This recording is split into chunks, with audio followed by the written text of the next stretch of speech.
Граѓанин е човек кој што живее во град.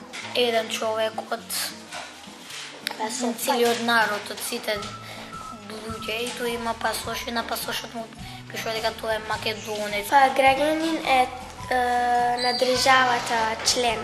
Граѓанин се многу луѓе Кои го слушаат председателот кога им кажува нешто. Например, жител на град, на село. Секој човек е граѓанин на една држава. Секој граѓанин треба да биде активен граѓанин во својата држава. Тоа значи дека треба да биде добро информиран, Да не прави проблеми, да не фрла отпадоци надвор од кантите. Оди на избори, Да не прави прекршоци. човек што припаѓа на некоја држава.